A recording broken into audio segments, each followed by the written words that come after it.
눈을 들어 산을 보니 도움 어디서 오나. 천지 지은 주 하나님 나를 도와주시네.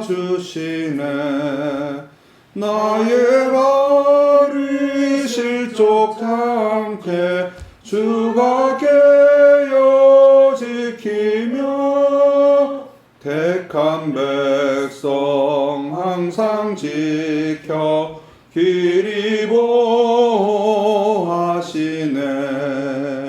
도우시는 하나님이 내게 그늘 되시니 낮의 해와 밤의 달이 너를 상치 않겠네. 내게 화를 주지 않고 혼을 보호하시며 너의 출입 지금부터 영영 인도하시리. 아멘.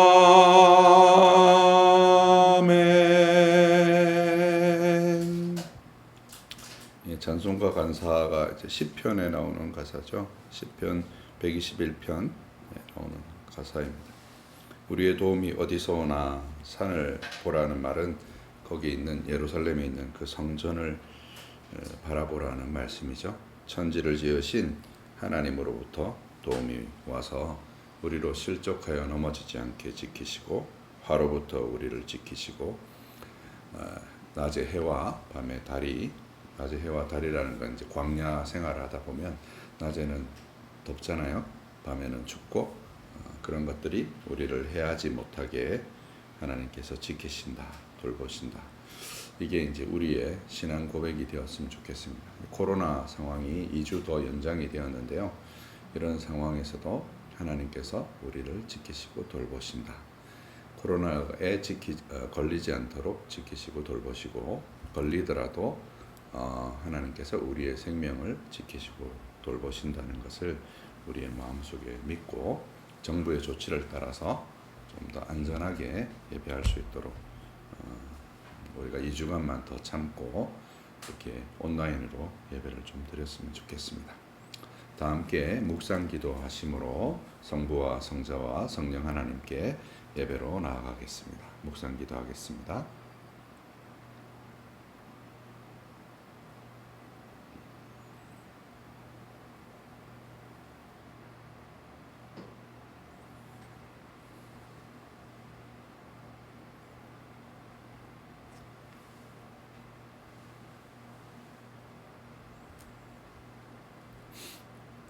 자리에서 일어나실 수 있는 분들은 일어나시고, 다 함께 우리의 마음을 주님께 들어올려 함께 고백합시다. 우리의 도움은 천지를 지으신 여호와의 이름에 있도다. 하나님께서 우리를 예배로 부르십니다. 왕이신 나의 하나님이여, 내가 주를 높이고 영원히 주의 이름을 송축하리이다. 내가 날마다 주를 송축하며 영원히 주의 이름을 송축하리이다. 여호와는 위대하시니 크게 찬양할 것이라. 그의 위대하심을 측량하지 못하리로다. 아멘. 기도하겠습니다. 전능하신 능력과 측량할 수 없는 지혜와 무한하신 선하심을 섭리 가운데서 명확하게 나타내시며 자신의 거룩한 목적을 위해 다양한 경륜 속에서 명령하고 다스리시는 우리 주 예수 그리스도의 아버지이신 하나님, 가장 지혜롭고 의로우며 은혜로운 하나님께서는 사랑하는 자녀들이 이전에 범한 죄 때문에 그들을 질책하기 위해, 그리고 그들이 겸손할 수 있도록 그들의 마음의 부패와 교활함이 지닌 숨은 위력을 그들에게 나타내시기 위해 때로는 그들을 여러 가지 유혹과 마음의 부패에 내어주시는 것을 우리가 압니다. 하지만 이런 일들을 통해서 주의 자녀들이 참고 견딤으로써 더욱더 하나님께 밀접하고 충실하게 의지하도록 그들의 마음을 불러 일으키시며 그들을 위해 의롭고 거룩한 목적을 이루시니 참으로 영광과 감사를 드립니다. 하나님의 섭리가 일반적으로 모든 피조물에게 미치는 것처럼 하나님께서는 매우 특별한 방식으로 섭리하셔서 그리스도의 몸인 교회를 돌보시며 모든 일을 교회의 유익을 위해서 처리하시나이다. 하나님께서는 일찍이 이사야 선지자를 통하여 나 여호와가 말하노라 너희는 나의 증인 나의 종으로 택함을 입었나니 이는 너희가 나를 알고 믿으며 내가 그인 줄 깨닫게 하려 함이라. 나의 전에 지음을 받은 신이 없느니라. 후에도 없으리라. 나 곧 나는 여호와니라. 나 외에 구원자가 없느니라고 선포하셨습니다. 참으로 우리를 모든 죄악으로부터 구원하시는 분은 하나님뿐이시며 이처럼 우리를 구원하심은 하나님께서 우리를 살아있는 증인으로 삼으시기 위함이오니 살아서나 죽어서나 하나님만을 기뻐하며 찬송하게 하옵소서. 너의 이름이 하늘에 기록된 것으로 기뻐하라는 주님의 말씀에 의지하여 오늘도 주 앞에 나와 경배를 드리나이다. 우리의 예배를 복되게 하옵소서. 은혜 받을 자들에게 은혜를 주옵소서. 우리 주 예수 그리스도의 이름으로 기도하옵나이다. 아멘. 찬송 2장 찬송하시겠습니다.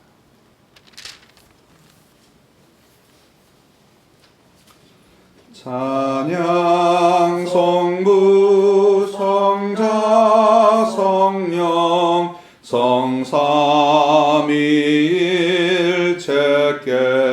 성삼위일체께 영원 무궁하기까지 영광을 돌리세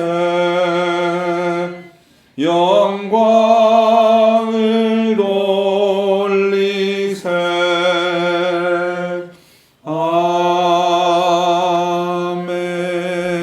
아멘.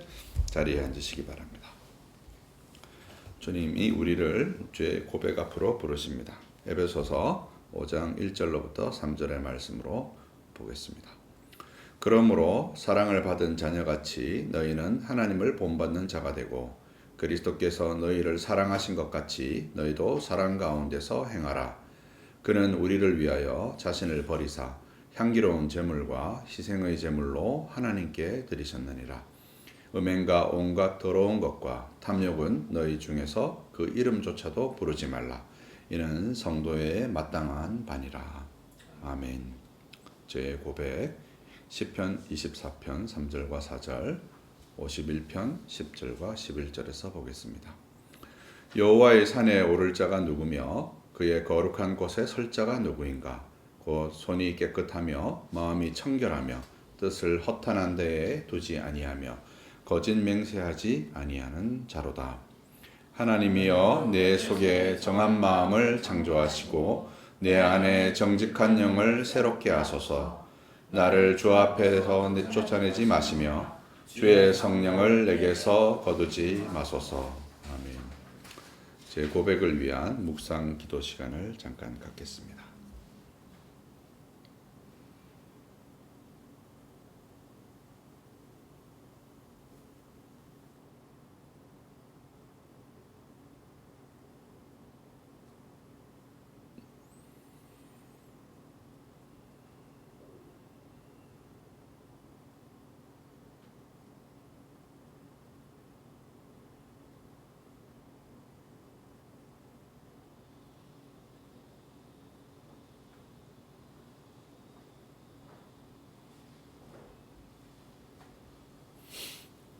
주께서 우리의 죄를 사면하십니다. 그에 대해 우리가 믿음으로 응답해야 될 줄 믿습니다. 나 곧 나는 나를 위하여 내 허물을 도말하는 자니 내 죄를 기억하지 아니하리라. 그러므로 우리가 믿음으로 의롭다 하심을 받았으니 우리 주 예수 그리스도로 말미암아 하나님과 화평을 누리자. 아멘. 찬송 39장입니다.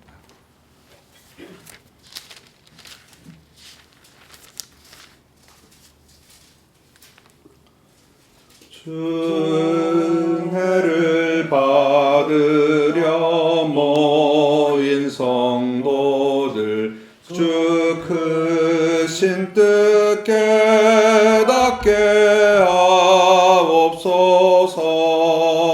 내 고통의 멍에를 다 벗게 되니 날 구속하신 이름 찬양하리.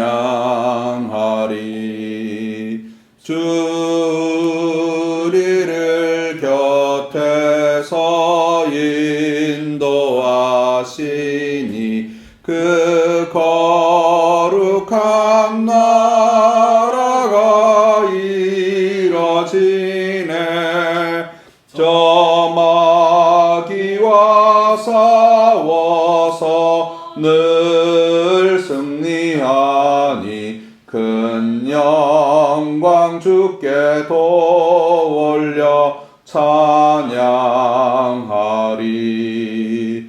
주 우리의 방패와 창검 되시니 나 승리의 주님을 따릅니다. 큰 환난을 당할 때 늘 도우시니 승전가 높이 불러 찬양하리.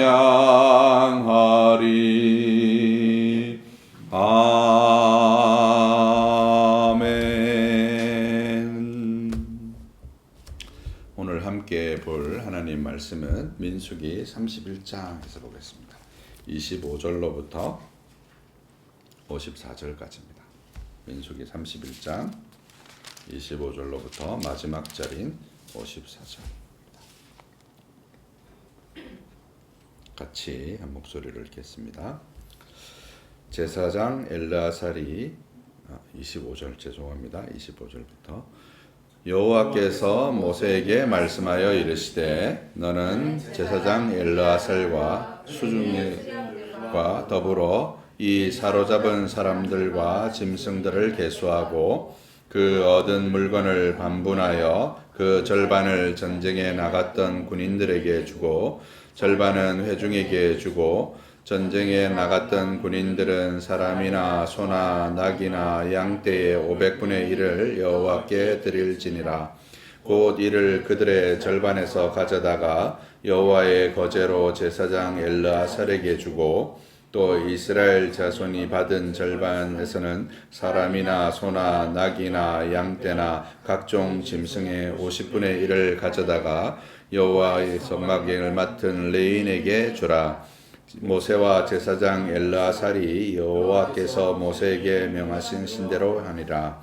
그 탈취물은 곧 군인들이 다른 탈취물 외에 양이 67만 5천 마리요 소가 7만 2천 마리요 나귀가 6만 1천 마리요 사람은 남자와 동침하지 아니하여서 사내를 알지 못하는 여자가 도합 3만 2천 명이니 그 절반 곧 전쟁에 나갔던 자들의 소유가 양이 30만 7,500마리라. 여호와께서 곡물로 드린 양이 675요 소가 3만 6천 마리라. 그 중에서 여호와께 곡물로 드린 것이 72마리요 나귀가 3만 500마리라. 그 중에서 여호와께 곡물로 드린 것이 61마리요 사람이 16,000명이라. 그 중에서 여호와께 곡물로 드린 자가 32명이니 여호와께서 거제의 곡물로 드린 것을 모세가 제사장 엘르아살에게 주었으니 여호와께서 모세에게 명령하심과 같았더라.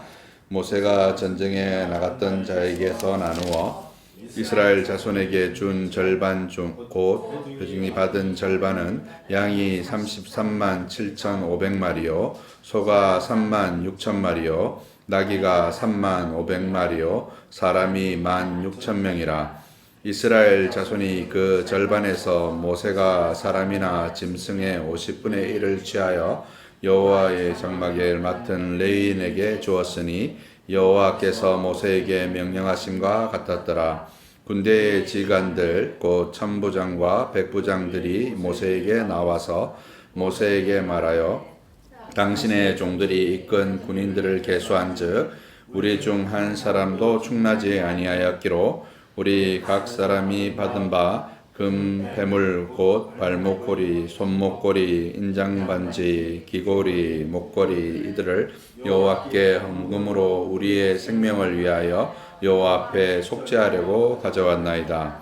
모세와 제사장 엘라살이 그들에게 금으로 만든 폐물을 취한즉 천부장과 백부장들이 여호와께 드린 거제의 금이 도합 16,750세겔이니 군인들이 자기를 위하여 탈취한 것이니라. 모세와 제사장 엘라살이 천부장과 백부장서 금을 취하여 회막에 들여 여호와 앞에서 이스라엘 자손의 기념을 삼았더라. 아멘. 이는 주님의 말씀입니다. 하나님께 감사를 드립니다. 아멘. 이제 우리가 구약 성경을 읽다 보면 좀 요즘 쓰이지 않는 말들이 좀 있죠. 이제 오늘 31장은 미디안과의 전쟁에서 승리하고 그 탈취물을 분배하는 내용을 다루고 있는데, 이제 제사를 드릴 때 전제라고 하면 이제 포도주 같은 것을 부어서 드리는 제사를 일컫는 것이고요. 요제라고 하면 흔들어서 드리는 걸 말해요. 근데 제사의 여러 형식 중에 이제 흔든 다리 뭐 이런 표현이 나오잖아요. 이제 요제는 흔들어서 드리는 제사를 말하고, 여기서 나오는 거제는 들어서, 우리 거수한다 그러죠. 네, 들어서 드리는 제사를 말하는데, 이런 종류의 뭐 요제나 거제처럼 이렇게 들어서 드리고 부어 드리고 이런 것들은 주로 이제 여기 나와 있는 것처럼 제사장들한테 돌아가게 되는 경우가 이제 많이 있습니다. 모든 경우가 그렇지는 않지만 이제 그런 내용을 좀 이해하시고 본문을 보면 좋을 것 같고, 그 다음에 이 미디안과의 전쟁에서 이렇게 수많은 탈취물을 얻고 그 탈취물을 나누는 것이 오늘날 이제 신약 시대의 윤리하고 좀 어떻게 보면 안 맞는 것처럼 이렇게 보이잖아요. 그래서 이런 부분은 여러분 생각하실 때 좀 영적인 의미를 좀 주로 해서 이해하시면 좋을 것 같고, 고대 사회와 오늘의 현실이 좀 다르다는 점도 마음속에 생각하시면서 본문을 좀 읽고 교훈을 받으시면 좋을 것 같습니다. 연보와 찬송 73장 들으면서 연보하시겠습니다.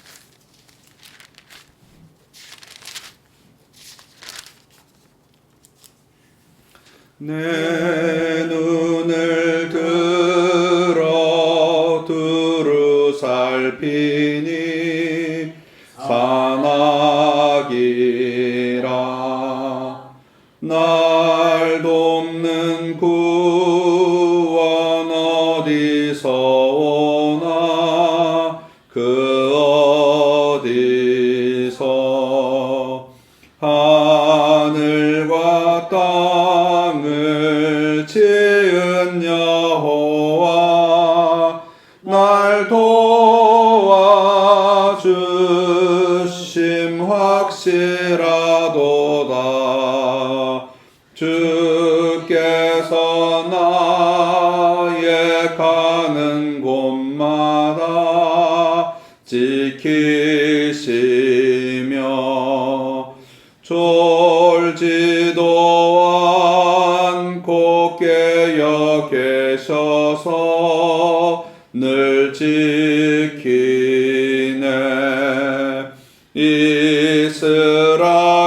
이스라엘을 지키시는 이 쉬지도 않고 살펴주시네. 여호와 나의 보호자시니 늘 지키며 오른팔 들어 보호하시고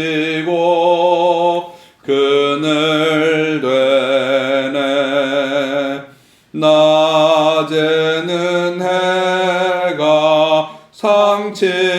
못하며 또 밤에 달이 해치 못하네. 여호와 나의 영혼 지키사 돌보시며 내 모든 죄를 사해 주시고 늘 지키네. 이제로부터 영원 무궁히 주 나의 출입 지켜주시리. 아멘. 기도하겠습니다. 우리로 사랑 안에서 거룩하고 흠이 없게 하시려고 창세전에 그리스도 안에서 우리를 택하신 하나님, 하나님께서는 사람들이 택함 받는 데 필요한 원인이나 조건으로서 그들의 믿음이나 순종이나 거룩함이나 또는 선한 자질이나 기질에 근거하여 선택하지 않으셨음을 믿습니다. 오히려 사람들이 하나님을 믿고 순종하고 거룩해지도록 그들을 선택하셨습니다. 이처럼 우리에게 믿음과 거룩함과 다른 구원의 선물들이 주어지고 최종적으로 영생을 얻게 된 것은 전적으로 하나님의 선택으로부터 온 것임을 고백합니다. 그러므로 모든 것을 주님께 감사와 영광을 돌릴 수밖에 없음을 고백합니다. 하나님께서는 독생자 예수 그리스도를 세상에 보내셔서 우리에게 무한한 사랑과 헤아릴 수 없는 선을 보여주셨습니다. 이를 감사치 않을 수가 없습니다. 하나님께서는 모든 의를 완전히 성취하고 영원한 생명을 우리에게 주시기 위해 그 아들을 죽기까지 내어주시되 다시 죽음에서 부활하게 하셨습니다. 히브리서에서는 이에 내가 말하기를 하나님이여 보시옵소서 두루마리 책에 나를 가리켜 기록된 것 같이 하나님의 뜻을 행하려 왔나이다 하셨느니라고 증거한 것처럼 그리스도께서는 전적으로 아버지의 뜻에 자신을 바쳐 복종하심으로써 하나님께 합당한 희생을 드리셨습니다. 그리스도의 희생에 의해 우리는 하나님과 화해를 하게 되었으며 하나님의 공의로운 심판대로 배상을 치르심으로써 저주가 제거되었고 형벌을 완전히 받으셨기에 우리의 구원이 완전히 실현되었습니다. 또한 그리스도께서 다시 사신 것처럼 우리에게 산 소망을 갖게 하심에 감사를 드립니다. 영원하시고 자비로우신 하나님 아버지, 우리의 첫 조상이 사단의 간교와 시험으로 말미암아 유혹에 넘어가 금지된 실과를 먹음으로써 죄를 범한 이래 모든 인류는 자기의 원이 곧 마음에 있는 참된 지식이나 지혜, 그 의지에 있는 거룩함, 감성에 있는 정직함과 선함을 잃어버렸나이다. 뿐만 아니라 하나님과의 교통을 잃어버렸으며 영과 육의 모든 기능과 부분이 전적으로 훼손되고 더럽혀지게 되었나이다. 이로써 우리는 모든 선을 싫어하고 선을 행하기에 무능력하게 되었으며 모든 선의 반대로 행하되 악에 전적으로 기울어지고 그 결과 모든 실제적인 범죄를 행할 수밖에 없는 존재임을 고백합니다. 이처럼 비참한 우리를 불쌍히 여기시고 우리를 회개시켜 은혜의 상태로 옮기심으로 우리가 태어날 때부터 얽매여 있던 죄의 속박에서 자유롭게 해 주시오니 감사를 드립니다. 하나님께 감사하리로다. 너희가 본래 죄의 종이더니 너희에게 전하여 준 바 교훈의 본을 마음으로 순종하여 죄로부터 해방되어 의에게 종이 되었느니라는 말씀에 의지하여 전적으로 하나님의 기쁘신 뜻을 따라 살아가는 은혜를 더하여 주옵소서. 전능하시고 자비로우신 우리의 아버지이신 하나님, 하나님께서 모든 만물을 선하게 창조하셨으며 선한 통치권과 주권으로 행사하시기를 원하셨나이다. 또한 하나님께서는 자신의 형상대로 창조하신 사람이 마음을 다하고 성품을 다하고 힘을 다하여 하나님을 경외하고 진정으로 사랑하시기를 바라셨나이다.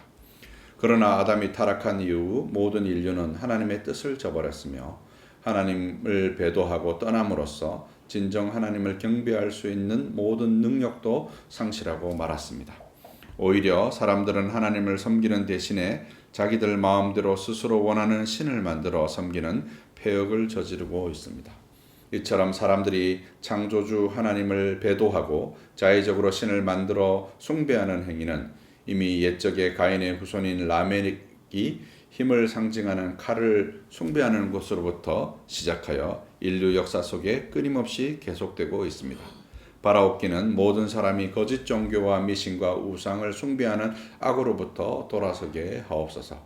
바울 사도가 온 우주가 그 가운데 있는 만물을 지으신 하나님께서는 천지의 주제시니 손으로 지은 전에 계시지 아니하고 또 무엇이 부족한 것처럼 사람의 손으로 섬김을 받으시는 것이 아니니 이는 만민에게 생명과 호흡과 만물을 친히 주시는 이심이라고 선포한 것을 기억합니다. 모든 사람이 거짓 신과 미신과 우상을 버리고 만민에게 생명과 호흡과 만물을 친히 주시는 하나님을 바르게 알고 섬기게 하여 주옵소서. 코로나19 팬데믹으로 말미암아 많은 사람들이 고통을 당하고 있습니다. 가족을 잃은 유족들에게 은혜를 베푸시어 감당할 수 있는 힘을 주시옵소서. 직장을 잃은 사람에게 복을 주시어 낙심하지 않고 새로운 일터를 찾을 수 있는 은혜를 주시옵소서. 감염되었거나 혹은 이로 인하여 건강에 이상이 발생한 사람들을 보살펴 주시고 건강을 회복시켜 주옵소서. 우리나라의 안녕과 평화를 위해 애쓰는 위정자들과 공무원들과 의료진들에게 지혜를 주시어 저들이 코로나19의 위기를 잘 대처할 수 있도록 은혜를 주옵소서. 오늘도 하나님 앞에 나와 경배를 드리나이다. 우리의 예배를 받아 주옵소서. 살아서나 죽어서나 그리스도만이 우리의 유일한 위로가 되게 하옵소서. 우리 주 예수 그리스도의 이름으로 기도하옵나이다. 아멘. 오늘은 히브리서 강의 12번째 히브리서 4장 14절부터 16절까지 말씀 보시겠습니다. 히브리서 4장 14절로부터 16절입니다. 제가 읽겠습니다. 그러므로 우리에게 큰 대제사장이 계시니 승천하신 이 곧 하나님의 아들 예수시라. 우리가 믿는 도리를 굳게 잡을지어다. 우리에게 있는 대제사장은 우리의 연약함을 동정하지 못하실 리가 아니요 모든 일에 우리와 똑같이 시험을 받으신 이로되 죄는 없으시니라. 그러므로 우리는 긍휼을 하심을 받고 때를 따라 돕는 은혜를 얻기 위하여 은혜의 보좌 앞에 담대히 나아갈 것이니라. 아멘. 오늘 이 말씀을 가지고 긍휼을 따라 돕는 은혜로 나아가라 라는 제목으로 하나님 말씀을 여러분께 대언하겠습니다. 먼저 히브리서 전체 본문에 대한 이해를 간단하게 좀 정리를 해야 될 필요가 있을 것 같습니다. 히브리서 전반부를 지배하는 핵심적인 구조는 이제 율법과 성전입니다. 제가 여러 번 설명드렸잖아요, 그죠? 율법으로 말미암아 사람들이 초대를 받습니다. 어디로 초대를 받냐면 성전으로, 성전이신 예수 그리스도께 초대를 받는 거죠. 율법을 지켜보려고 하다가 우리가 기도했던 것처럼 우리가 그것을 지킬 수 없는 존재라는 것을 이제 깨닫게 되는 거죠. 그래서 자신에게 절망하고 그리스도께 인도함을 받는 일이 발생하는 겁니다. 칼뱅은 율법에는 세 가지 용도가 있다고 말합니다. 종교개혁 시기의 율법의 용도는 루터파와 칼뱅파의 핵심적인 논제이기도 했습니다. 그러니까 이제 그 당시에 이제 신앙이 어떤 종류의 신앙이었냐면 그 소위 이제 그 펠라기우스주의라고 하죠. 율법 은혜로 시작했는데 율법의 행위를 지켜서 우리가 의를 얻는데 회개로 나아가는 이런 펠라기우스주의가 횡행하던 시대라 율법과 이제 그 율법의 용도에 관해서 이제 굉장히 다양한 논의가 있었습니다. 믿음으로 의롭게 된다는 이신칭의의 교리를 가르치면서 굉장히 다양한 논의가 있었는데 칼뱅은 율법이 세상에서 악을 억제하는 데 사용된다고 보는 정치 사회적 용도를 제1 용도로, 그러니까 죄가 억제되는 거예요. 이제 예를 들면 이런 거죠. 그 도로에 파란색 줄을 하나 탁 그었을 뿐인데 자동차들이 그 안으로 안 들어가거든요. 그죠? 법규가 하나 생기면 그거를 억제하는 어떤 용도 같은 것들이 생기는 거예요. 우리 사회에 과거에는 이제 이런 뭐 카페나 식당 같은 데서 담배를 굉장히 많이 폈잖아요. 그래서 흡연 안 하시는 분들이 굉장히 불편했는데 그 법이 하나 생김으로 이제 그런 것들이 억제되어지는 일이 생기는 것처럼 사회적 규범의 용도로서 사용되어진다는 거예요. 율법 자체가. 두 번째는 율법이 인간의 죄와 연약성을 드러내주고 그로 말미암아 그리스도와 그 복음이 필요하고 믿음을 갖도록 예비시키는 기능, 곧 몽학 선생의 기능을 제2용도로 설명했어요. 그러니까 이제 아까 전에 말씀드린 것처럼 우리를 예비시키는 거예요. 믿음을 갖도록, 믿음이 필요한 존재라는 것을 알도록 예비시키는 거죠. 우리가 아플 때 병원에 가잖아요. 예수님께서도 건강한 사람에게는 의원이 쓸데없다라고 하셨고, 나는 아픈 사람들을 찾아서 구원하려고 왔다고 이제 그걸 병자의 비유를 들어서 설명하셨죠. 율법이 우리가 병자라는 사실을, 우리가 죄인이라는 사실을 깨닫게 하고 우리를 그리스도께로 인도하는 이런 예비시키는 기능을 한다는 것입니다. 이 두 가지 지점에서 루터파와 칼뱅파는 동의를 했어요. 같은 생각을 가진 거죠. 그런데 루터는 거듭난 신자가 율법에서 완전히 해방되었고 오직 은혜 아래에 있으며 율법은 폐기되었다고 본 거죠. 그래서 이제 루터는 특별히 야고보서 같은 거를 뭐라고 얘기했냐면 지푸라기 서신이다. 지푸라기만큼 별로 이렇게 하찮은 서신이다. 이렇게 말할 정도로 이제 율법이라는 건 구원받고 나면 필요 없는 것이다. 이렇게 설명하는 경향이 되게 강했습니다. 반면에 장로교의 아버지라고 하는 칼뱅은 신자에게 율법이 여전히 표준적인 규범이 된다고 봤어요. 어떻게 표준적인 규범이 되냐라고 했을 때 율법은 우리를 성전으로 이끈다는 거죠. 성전은 그리스도 그 자신이고 성전 안에 나온 그리스도인은 죄사함을 얻고 동시에 죄를 이기는 은혜를 얻는다는 거예요. 그러니까 죄를 이기는 은혜를 얻었으니까 우리가 어떤 상태로 들어가야 될까요? 질서의 상태로 들어가야 되잖아요. 그렇죠? 그러니까 죄라는 건 무질서한 상태를 의미하는 것이거든요. 그 히브리 말에 죄가 하마르티아라는 단어인데 이 하마르티아라는 단어는 관역을 빗나가다라는 뜻이에요. 그 관역에서 어긋나는 목적에서 어긋나는 것이죠. 그게 죄인데 죄를 극복했으니까 어디로 와야 될까요? 당연히 질서로 돌아오는 거죠. 질서 잡히는 것입니다. 태초에 하나님께서 천지를 창조하시는 작업도 사실은 이 혼돈과 공허에 질서를 부여하시는 작업이 있거든요. 이것을 로마서 1장 16절에서는 이 복음이 모든 믿는 자에게 구원을 주시는 능력이 됨이라 이렇게 묘사를 했어요. 은혜라는 게 뭐냐면 구원을 주시는 능력을 우리가 받는 거예요. 어떻게 받는 거냐면 거저 받는 것이죠. 그 구원을 주시는 능력이 누구시냐면 예수 그리스도이시고 그 예수 그리스도가 복음인데 그것을 거저 받는 것을 은혜다 이렇게 묘사한 것이에요. 이 은혜가 임하게 되면 로마서 6장 1절과 2절에서 말하는 것처럼 우리가 무슨 말을 하리요? 은혜를 더하게 하려고 죄 가운데 거하겠느냐? 그럴 수 없느니라. 죄에 대하여 죽은 우리가 어찌 그 가운데에 더 살리오라고 말한 것처럼 더 이상 죄에 거할 수 없게 되고 신자에게는 죄를 이기는 능력이 생기게 됩니다. 이것을 칼뱅이 말하는 율법의 제3용도라고 하는 것입니다. 그러니까 이제 죄를 이기는 능력이 생긴 게 제3용도는 아니에요. 이제 제가 축약해서 쓰다 보니까 이렇게 써진 건데 죄를 이기는 능력이 생기면 이제 우리가 어느 정도 율법에 순종하는 일이 발생하지 않겠어요, 그죠?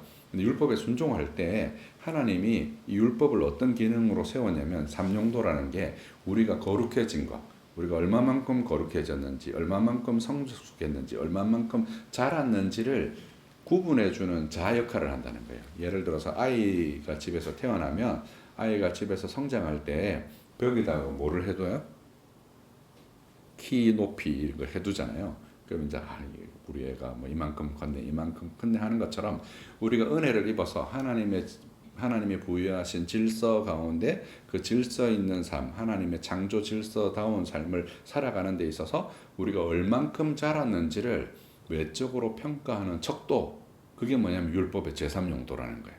그러니까 구원이라는 것은 그냥 우리가 해방되었습니다가 아니라 하나님의 질서, 원래 지으신 창조 질서 안으로 우리가 제대로 편입되어지는 과정을 의미하는 것이죠.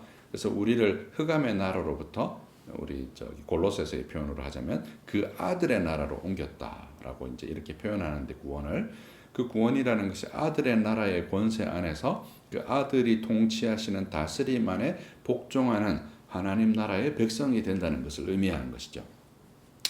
이것을 율법으로 인해서 그리스도께 인도되며 그리스도로 인도되어 그 안에 연합함으로 은혜를 주입받는다 이렇게 묘사했어요.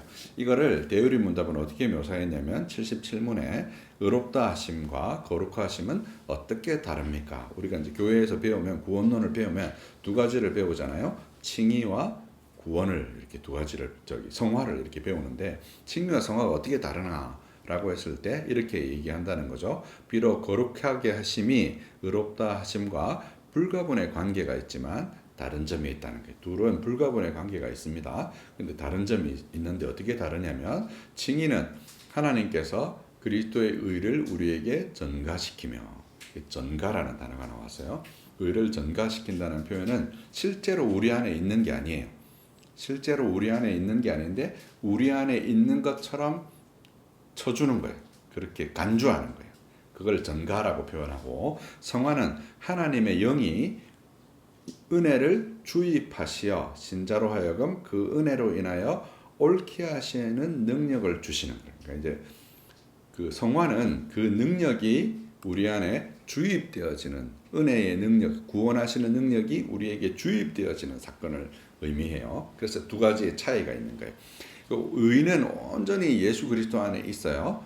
그래서 그 의를 우리의 것으로 간주하는 것을 칭의라고 말하고 그렇게 간주되어진 백성으로서 이제 마땅하게 그렇게 살 수 있는 능력을 우리에게 주입해 주시는 것을 성화다 이렇게 묘사한 거예요. 그래서 전자 칭의에 의해서 죄가 용서되고 후자에 의해서 성화에 의해서 죄가 억제되는 것이죠. 전자는 보복하시는 하나님의 진노에서 모든 신자가 평등하게 해방하시되 현세에서 이를 완성하시고 그들이 다시는 정죄에 떨어지지 않게 하시며 우리가 구원받았다는 사실을 이제 완전하게 하셔서 우리가 다시는 죄로 떨어지거나 구원에서 떨어지는 일이 없도록 그리스도께서 이 모든 것을 다 이루셨다라고 말하는 게 칭의예요. 그래서 신자는 구원을 확신할 수 있게 되는 것이죠. 후자는 모든 신자 간에 평등하지 않고 현세에서 결코 완성될 수도 없으며 다만 완성을 향해서 자라가는 거예요. 그래서 우리가 하나님 나라를 말할 때 이미 그러나 아직이라는 표현을 쓰죠. 이미 이루어졌어요. 그리스도께서 그 일을 우리에게 전가함으로 우리가 구원받아야 될 마땅한 모든 용서를 우리가 얻은 거예요. 그래서 우리는 하나님 나라의 백성이에요. 근데 아직 우리는 하나님 나라의 백성답지 못한 거죠. 그 질서가 우리의 삶 가운데 구체적으로 이루어지지 않았어요. 이것은 신자 간에 불평등이 있을 수 있고 어떤 신자들은 더 많은 은혜를 입어서 더 많이 자라기도 하고 어떤 신자는 더 적은 은혜를 입어서 더 적게 자라기도 하는 거예요. 그런 차이가 있는 거예요. 우리가 다 완성을 향해서 자라가는 것이라는 거죠. 이 부분은 바로 히브리서가 말하는 믿는 도리. 지금 우리가 4장 14절에 보면 믿는 도리 얘기가 나오잖아요. 3장 1절에도 믿는 도리가 나왔어요. 그죠? 3장 1절부터 4장 13절까지가 무엇에 관련된 거라 그랬어요? 신실하신 대제사장에 관해서 관련된 것이라고 말씀드렸죠. 그죠? 그리고 4장 14절 오늘 본문의 첫머리로부터 시작해서 5장 10절까지는 긍휼을 베푸시는 자비로우신 대제사장에 관한 얘기를 하는 거예요. 그 내용의 핵심이 뭐냐면 믿는 도리인데 그 믿는 도리의 대상이 누구시냐면 예수 그리스도시거든요. 그 예수 그리스도로 말미암아 우리가 얻게 되어지는 율법과 성전의 기능에 관한 도리에 대한 이해가 신자 안에 있어야 된다는 거예요. 그 중에서도 1장과 2장은 율법을 조상들은 천사들로 말미암아 받았잖아요. 그죠? 근데 너희는 그리스도로 말미암아 받는다라고 한 거예요.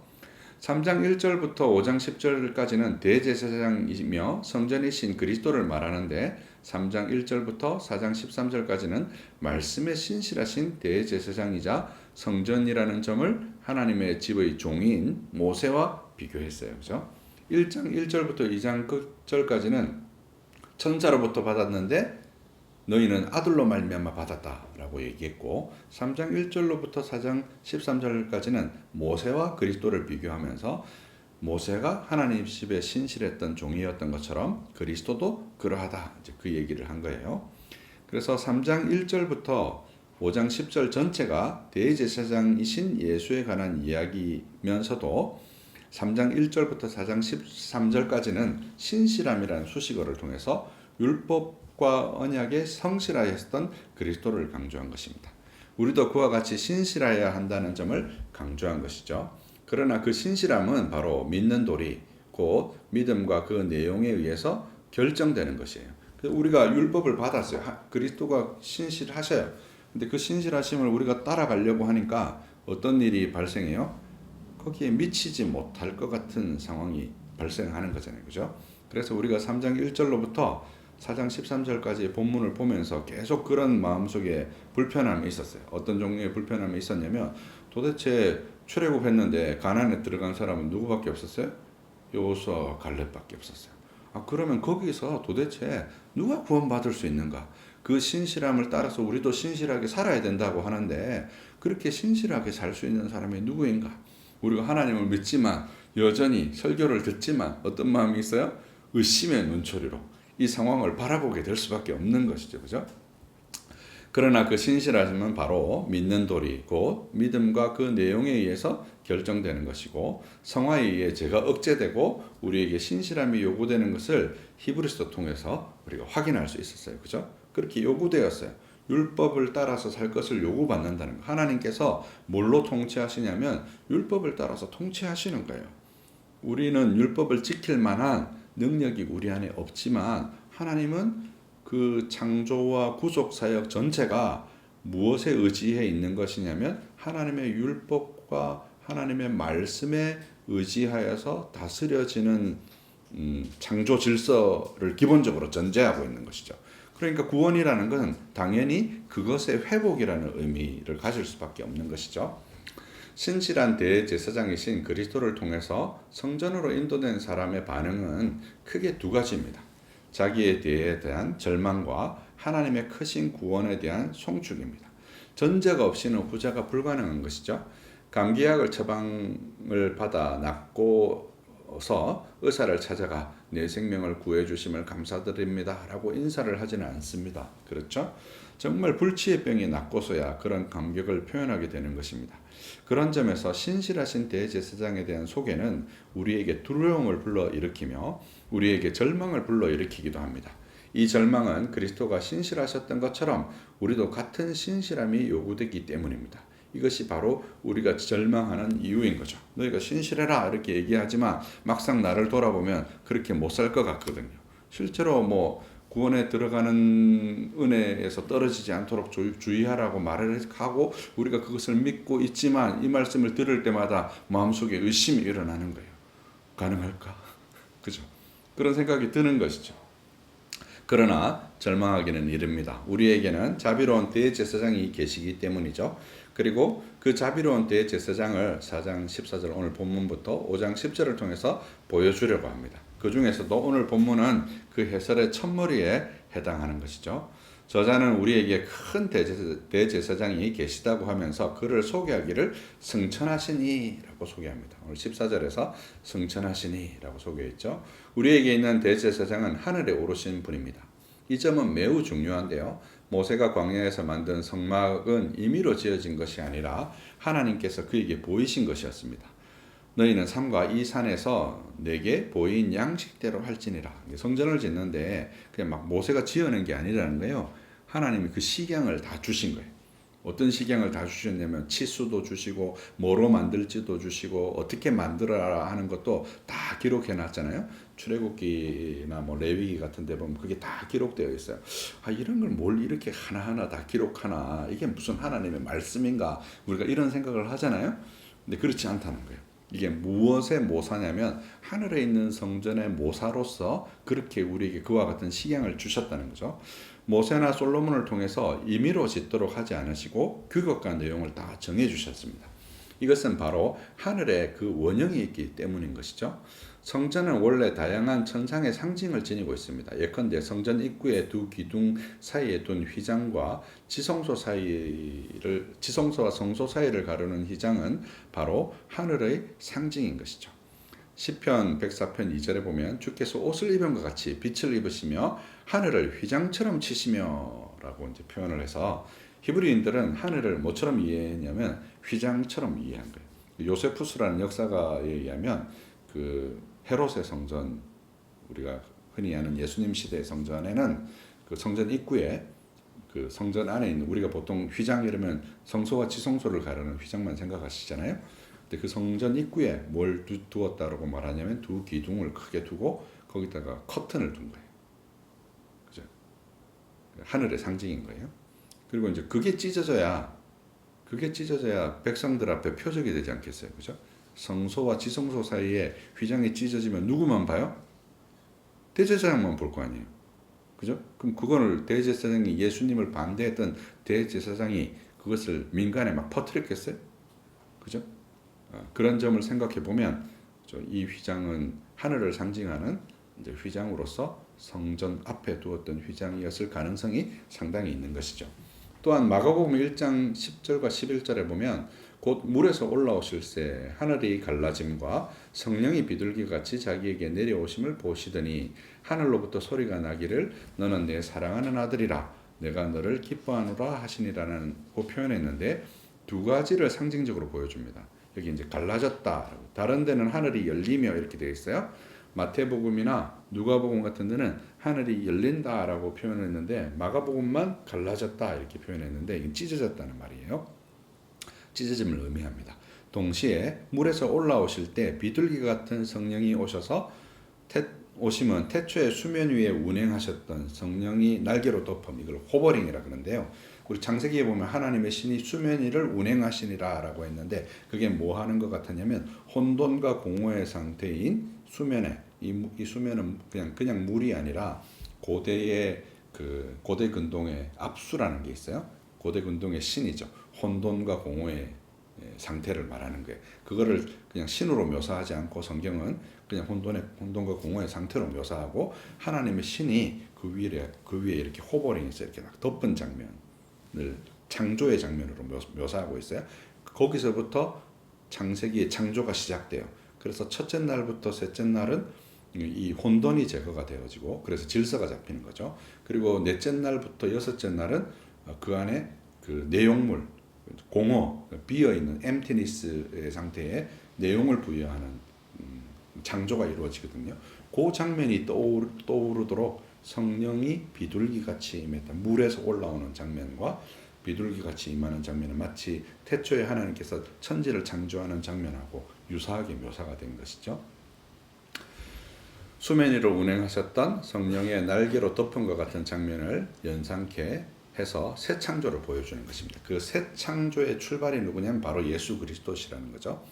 그래서 모세가 출애굽했던 것처럼 그리스도께서 이 애국과 같은 유대와 예루살렘으로부터 이제 출애굽하는 묘사를 마태복음 같은 데서는 하거든요. 그래서 새 모세로 새로운 출애굽으로 그렇게 묘사한 것처럼 그런 묘사를 가지고 있다는 거예요. 뿐만 아니라 마가복음 15장에 가면 15장 38절 39절은 이 마태복음 1장과 호응을 이루는데요. 이에 성소의 휘장이 위로부터 아래까지 찢어져 둘이 되니라. 예수를 향하였던 백부장이 이렇게 숨짐을 보고 이르되 이는 이 사람은 진실로 하나님의 아들이었도다 하더라. 이렇게 묘사하고 있어요. 1장에서는 하늘이 갈라지고 하나님이 하늘에서 뭐라고 묘사했어요? 이는 내 사랑하는 아들이라 이렇게 묘사를 했고 마지막 15장에서는 예수님이 돌아가시고 나니까 지상에 있던 성전의 휘장이 갈라지고 이 땅에 있던 백부장이 예수를 하나님의 아들이라 이렇게 묘사하는 것이죠. 이렇게 맨 앞부분과 맨 뒷부분이 서로 이렇게 호응을 이루고 있는 거예요. 1장의 갈라짐은 15장의 찢어짐과 원어상 같은 단어예요. 1장에서 성부께서 하나님의 아들이라고 하시고 15장에서는 백부장이 그를 하나님의 아들이라고 부릅니다. 이런 배치는 다분히 의도적인 배치라고 할 수 있습니다.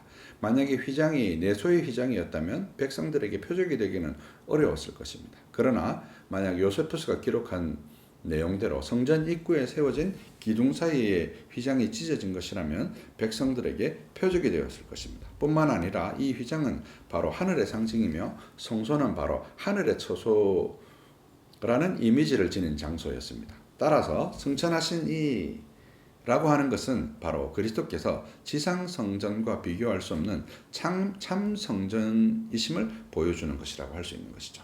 그 성전의 휘장이 찢어지고 성전으로 가는 길이 열리는 거잖아요. 그죠? 하늘로 가는 길이 열렸다는 것을 승천하셨이라는 것으로 묘사한 것이죠. 칼뱅은 믿음을 마음을 들어 올리는 것으로 묘사하기를 즐겼습니다. 우리가 예배 때도 그렇게 하잖아요. 보툼 시간, 예배로의 부름 시간에 우리의 마음을 들어 올려 이 표현을 많이 쓰는데 칼뱅이 그것을 되게 선호했어요. 칼뱅의 엠블럼에도 보면 심장을 이렇게 들어 올리는 그림으로 엠블럼을 하고 있죠. 칼뱅은 믿음을 이렇게 설명했어요. 라틴어 크레도는 심장을 의미하는 크레와 주다, to give를 의미하는 도가 합쳐진 단어로 이해를 한 거죠. 믿음은 우리의 심장을 들어 올려 하늘에 계신 그리스도와 연합하는 일로 이해한 것입니다. 그래서 승천하신 대제사장을 따라서 그분과 우리가 연합하는 것을 설명하는 것이죠. 이 승천하신 대제사장 예수 그리스도는 바로 참 성전이심을 보여주는 표징이라고 할 수 있는 거죠. 그 휘장의 찢어짐은 성부의 아들을 버리신 마음의 찢어짐이고 그 찢어짐이 바로 아들됨을 드러내주는 증표였던 것이죠. 하늘의 갈라짐과 성소의 휘장이 찢어지고 난 다음에 하늘에서부터 내 사랑하는 아들이다 라고 얘기하고 이 땅의 백부장이 보고 그는 하나님의 아들이었다다. 디비 필리오스 신의 아들이었도다. 이제 이렇게 말하는 것을 이제 우리가 보게 되는 것이죠. 이 승천하신 대제사장 예수 그리스도는 그 찢어짐은 태초에 혼돈의 물 위에 호버링 하시는 성령처럼 물에서 올라오시는 참 사람이신 그리스도 위에 호버링 하심으로 새로운 창조를 하심을 상징적으로 보여주는 것입니다. 그 창조가 바로 예수 그리스도로부터 새 창조가 시작될 것이라는 것을 보여주는 것이죠. 우리는 3장 1절에서부터 4장 13절을 통해서 신실할 수 없는 우리 자신을 보면서 절망해 왔습니다. 광야에서 가나안에 들어간 사람은 고작 두 사람이었습니다. 이방인과 유대인의 대표였던 여호수아와 갈렙뿐이었습니다. 그러나 이제 자비로우신 대제사장을 만난 우리는 소망을 갖게 됩니다. 우리 중에 누구도 하늘에 오를 수 있는 자가 없고 오직 그 일은 참 하나님이신 그리스도를 통해서만 이루어질 일이기 때문입니다. 그래서 히브리서 기자는 이 자비로운 대제사장을 승천하신 이라고만 소개하는 것이 아니라 물에서 올라오신 창조의 대상이자 표본으로서 참 사람이신 그리스도를 묘사하고 있는 것입니다. 그는 우리의 연약함을 동정하지 못하실 이가 아니시라고 소개하는 것이 바로 이 부분인 것이죠. 우리가 하나님께 뭔가를 아뢰는데 우리의 형편을 모를 것 같아요. 그럼 얼마나 절망스럽겠습니까? 그분이 신실하셨는데 너희도 그분을 따라서 imitation Christ, 그분을 본받아서 우리도 그렇게 하라라고 하면 그분이 신이시라면 우리가 그분을 따르는 것이 얼마나 어렵게 느껴지고 절망적으로 느껴지겠습니까? 근데 그분은 어떻게 소개되었냐면 우리의 연약함을 친히 아시는 참 사람과 같은 존재로 묘사되었다는 것이죠. 그는 참 사람으로서 우리와 똑같이 시험을 받으셨습니다. 광야에서 이스라엘이 시험을 받은 것처럼 같은 시험을 똑같이 받으셨습니다. 예수 그리스도의 광야에서의 40일 금식은 마치 이스라엘이 가나안에 들기 위한 40일의 정탐과 같았습니다. 이스라엘은 안식에 들기 위한 이 시험에 실패하였으나 그리스도는 죄 없으신 하나님이시므로 이 시험에 승리하셨습니다. 그러니 신실하심에 대하여는 우리가 절망할 수밖에 없었으나 이제 그 절망이 우리에게 다시 소망으로 다가오게 되는 것입니다. 우리는 긍휼하심을 받고 때를 따라 돕는 은혜를 얻기 위해서 은혜의 보좌 앞으로 담대히 나아갈 수도 있게 되었습니다. 은혜의 보좌란 하늘에 있는 참된 성소, 곧 하나님의 존전을 가리킵니다. 우리를 긍휼히 보시는 대제사장 예수 그리스도가 계시기에 우리는 담대히 나아갈 수 있는 것입니다.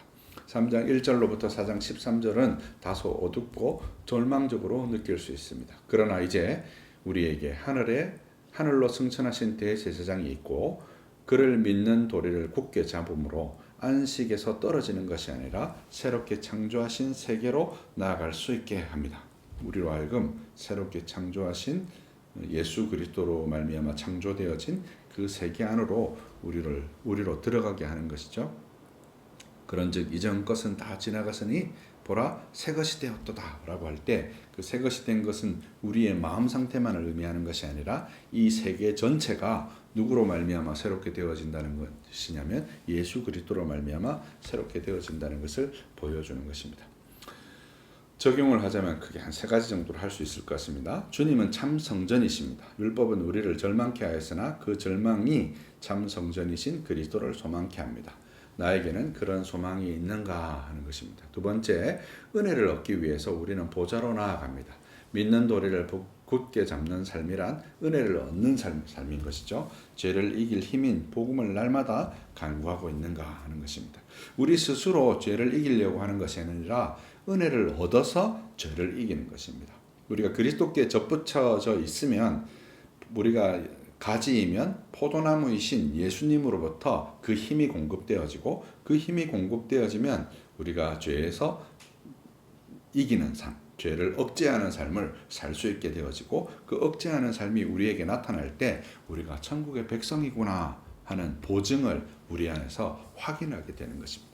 세 번째, 광야에서 실패했던 사람들의 연약함을 동정하지 못하실 리가 아닌 것에 감사합시다. 주님도 참 사람으로서 피조물로 지어졌어요. 마치 성령이 비둘기같이 감싸는 것을 통해서 죄 없는 사람으로서 물에서부터 올라온 하나님의 질서를 채우심과 같은 과정으로 그 세례를 받으시고, 받자마자 어디로 가셨어요? 광야로 가시잖아요. 그죠? 그리고 40일 금식을 합니다. 마치 이스라엘 백성이 홍해에서 세례를 받고 광야에 나와서 40일 동안 정탐을 하고 가나안에 못 들어갔던 것과 대비를 이루는 모습을 하고 있는 것이죠. 광야 백성들은 실패했습니다. 그 연약함 때문에. 그 신실함을 따르라고 하는데 우리에게는 그 신실함을 따를 만한 능력이 없습니다. 근데 예수님은 우리와 같은 살과 피로 이루어진 사람으로 지음을 지어서 우리의 연약함에 대해서 동정하지 못하실 리가 아니시라는 것입니다. 동시에 그가 참 사람이시자 하나님으로 하실 수 있는 그 신실하심을 따라서 광야에서 시험에서 승리하심으로 우리에게 구원을 허락하신 것처럼, 우리가 그분을 의지하고 그분을 의뢰함으로 연약함에서 이겨서 그분과 함께 안식에 들어갈 수 있게 되었다는 것입니다. 그러므로 우리의 연약함을 주님께 아뢰이는 것을 부끄러워하지 마십시오. 하나님은 우리가 죄인인 줄을 아십니다. 우리가 아직 죄인 되었을 때 우리를 사랑하심으로 자기 아들 독생자 예수 그리스도를 주셨다고 말씀하지 않으십니까? 그 사실을 우리가 마음속에 믿고 우리의 연약함을 동정하실 줄 아시는 예수 그리스도 앞에, 그 자비로우시고 긍휼하신 대제사장 앞에 우리가 믿음으로 나아가야 할 줄 압니다. 그렇게 함으로 죄가 억제되어지는 성화의 삶이 여러분 삶 가운데서도 나타나게 되시기를 주님의 이름으로 축원합니다. 기도하겠습니다. 성삼위일체이신 하나님께 감사와 찬송을 드립니다. 율법은 우리를 절망케 했으나 그로 인해서 참 성전이신 그리스도께 인도함을 받음을 감사드립니다. 우리가 은혜의 보좌로 나아가 은혜를 얻음은 우리가 이제 죄를 억제하는 힘을 얻어 주께서 주신 복음으로 인해서 참되게 율법에 순복하게 되는 성화의 길로 우리를 인도하셨음을 믿게 하여 주옵소서. 우리가 믿는 도리를 굳게 잡음으로써 죄사함을 얻고 이제 은혜의 보좌에 나아가 그 은혜를 주입받음으로 믿음의 여정에서 승리하게 하옵소서. 우리의 연약함을 참으로 동정하시는 예수께 우리 허물을 아뢰기를 부끄러워 말게 하옵소서. 우리 주 예수 그리스도의 이름으로 기도합니다. 아멘. 다 함께 자리에서 일어나셔서 응답 찬송 380장 나의 생명 되신 주 찬송하시겠습니다.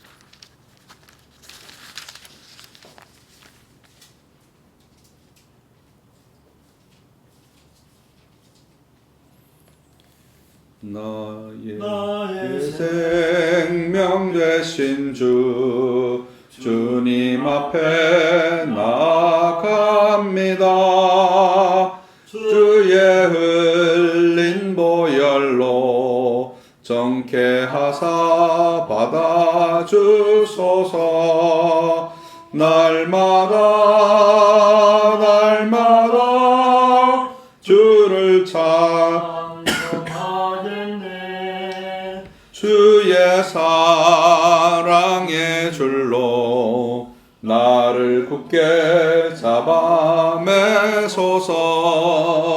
괴로운 세상 지낼 때 나를 인도 하여 주소서.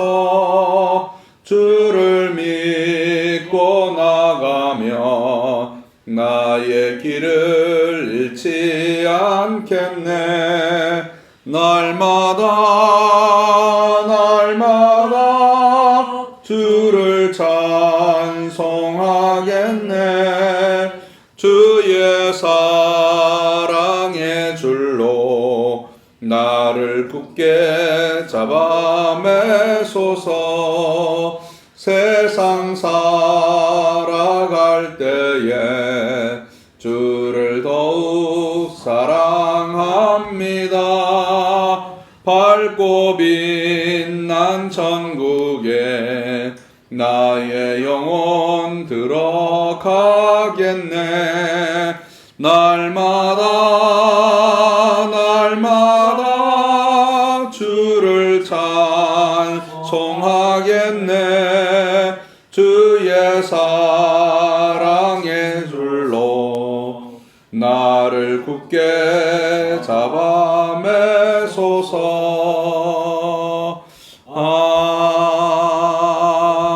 아멘. 여호와는 내게 복을 주시고 너를 지키시기 원하며 여호와는 그의 얼굴을 내게 비추사 은혜 베푸시기 원하며 여호와는 그 얼굴을 내게로 향하여 드사 평강 주시기를 원하노라. 아멘. 찬송 3장 성부 성자 성령께 찬송하시겠습니다. 성부 성자와 성령 찬송과 영광 돌려보내세. 태초로 지금까지 또 영원 무궁토록 성삼위께 영광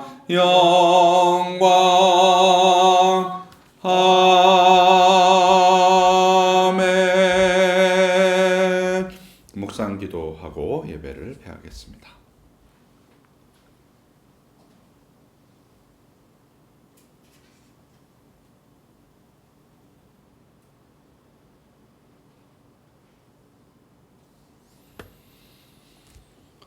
예배를 마쳤습니다.